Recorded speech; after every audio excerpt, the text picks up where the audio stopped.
How's it going, everybody? Another week, another build video. Before we get started on this Titan build, I just want to say that for the last month that I've been doing this fairly consistently, I think I've missed 1 week, the support has been really nice. I've enjoyed it a lot, signing in, seeing the numbers going up, because when I started this, I think it would be, a long time before I reached 100 overall views, which, realistically is a pretty small number, but for someone who had pretty low expectations, this is really nice, and I really enjoy seeing it. So if you want to, if you stumble upon this, subscribe, and I would like to see some build, recommendations for me to try, because I'm kind of running out. I got this one, and I got one more that a friend of mine wanted me to try to make for him, so he can try using something other than what he's been using. So after that, it's just into the PvP stuff, and I also have a really fairly sized project coming out in the next few weeks. That's going to be really nice to try to work on and get done. So, just keep showing the support. It keeps me going. It makes me, actually excited to make these, which is really nice. Now, today, we're going to talk about the almost immortal Titan build, which can be very customizable to how you want to play and what you want to play as your Titan. I'll explain that towards the end of the video. It's pretty simple, but for now, we're going to go over what I use. Now, the center focus point of this build, the only thing you truly do need is Precious Scars, which comes with the exotic perk Kintsugi. Final blows from weapons with damage type matching your subclass energy create a burst of healing around you. After reviving or being revived, you gain an aura that provides overshields to you and nearby allies. So, the Overshield, let's touch that first. It's pretty, when you get the res, you're going to see like this little golden ring type of thing around you, and your allies are going to have this gold, light tether to them. Now, they're going to get a pretty nice Overshield. This also works in PvP. So, for example, you're running Trials of Osiris, and your friendly gets sniped. You push out, you get the kill, you go for the res. Now you and them have a 10-second overshield, and your friendly, who's, behind you, can walk into that circle and then get the overshield, and you can push that res that you just got. Now the healing is 45 health every time it activates. In PvP, I'm pretty sure there's an internal 3-second cooldown. In PvE, I couldn't really tell if there was a cooldown for it or not.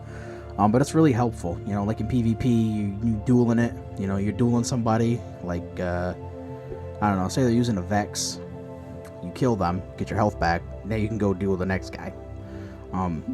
I ran this particular version of this build on the Behemoth Titan, which is the Stasis Titan, and I used it with Aegir's Scepter, which comes with Aegir's Call. Final blows with this weapon generate a slowing burst around the defeated targets. Now, this burst can freeze. It'll slow them, then freeze them. And it will heal you with Precious Scars. And now if you combine this with, I believe they're fragments, can't remember, I get confused between the two of them. Whisper of Chains, gain resistance near frozen targets or friendly stasis crystals. This gives you a 25% resist when you're near the crystals or a frozen target. So, you freeze a whole wave of Thrall, you walk up to the frozen Thrall, and you stand there for about 2 seconds, you get your resistance. Don't recommend that in Grandmasters, because when they come frozen, you're dead. However, you can use this with your own crystals, which I'm going to explain in the next part. Now, the super for Behemoth, Glacial Quake, is not a game changer for Grandmasters. It's not something to write home about. It's not something to say is the absolute meta. You're going to use your super for the catalyst for your Scepter to lock down champions that you do not want to deal with at that moment in time.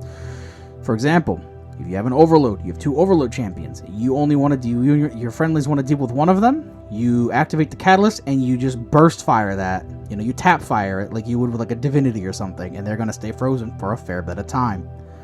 And then you can deactivate the catalyst and go to town on the other overload that you were just freezing. Now, you're going to want to use Glacier Grenades and Howl of the Storm. Howl of the Storm is that sliding uppercut melee that the Titans get that's going to make crystals. These are the crystals you're going to use for your resistance. You throw a grenade down, you're going to stand near it. You're going to get your 25% damage resistance, which can sometimes save you. It's really nice. I also paired this with Tectonic Harvest, so you get the Stasis Shards by destroying those crystals. So let's say you throw your Glacial Grenade down. You then do your fight, and if you have time, break your crystals. You're going to use another fragment for that in a second. You know, use your Howl of the Storm to get your shards for other things. I combine this with Whisper of Conductions. Your shards track to your position. Whisper of Shards. Shattering Crystals will give you grenade energy, which is why it's important to shatter these. And Whisper of Rhyme, so you get the Overshield on Stasis Shard pickups for a little extra protection. It's really helpful. I liked using it a lot. The Overshield especially was very helpful. Now, the mods I ran were Elemental Shards. Stasis Shards count as Elemental Wells. Obviously, you're going to make shards, you may as well use this. I said it in my Hunter video. Elemental Shards is almost a necessity for any Stasis build. And then I used Elemental Charge, become charged with light by picking up Elemental Wells. Your Stasis Shards you're making. Charge it up. Allows for 1 additional stack of Charge with Light. So instead of 2, you now have 3. And then finally, we have Protective Light. While charged with light, you gain a significant damage resistance against combatants when your shields are destroyed. This effect consumes all stacks of charged with light. The more stacks consumed, the longer the damage resistance lasts. So, most people in Destiny know that there's that red bar of health and your white bar of health. Your red bar of health is your actual health. The white part is your shields. When your shields break, this activates. Now, as a side note that some people know and some people don't know, is that if any damage can one-shot you, let's say a sniper, can instantly kill you, it won't activate your Protective Light. So if you get one shot and there's no way for you to survive it in the slightest, it does not burn your Protective Light. So basically how this works is you use your Stasis Shards, get charged with light, and then your Protective Light will activate when it needs to save you, and because of Charged Up giving you 1 extra stack, you're going to have a little extra time. I want to say it's like 1 or 2 seconds. It's not a lot, but it's just enough to make sure you have that extra time to get out of cover. Now, some things you want to keep in mind while running this build, very, very important, is you want to keep your Stasis Crystals out of the way.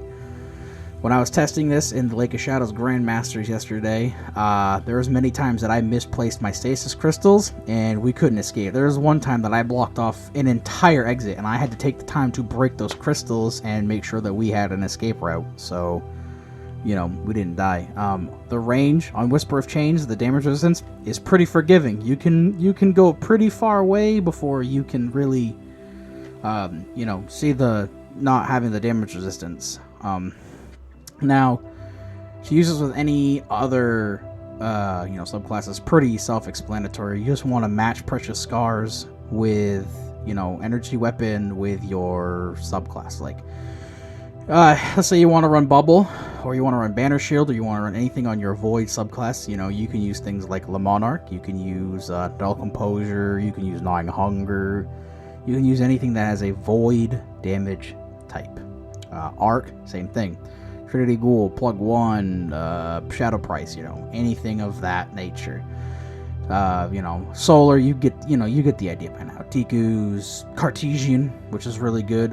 Your heavy weapons also count for this. You know, you want to use an LMG like in regular, just run-of-the-mill strike playlist, gun them down, go for it. Now, if you obviously run a separate subclass, you aren't going to get the resistance from your Whisper of Chains. However, if you're really buddy-buddy with a Warlock, and they're really good friends with you, and you can convince them to run the Stag, you will also get, you know, the 25% damage resist that the Stag now gives inside of PvE, which is really helpful. I don't know if Chains and Stag Helmet stacks.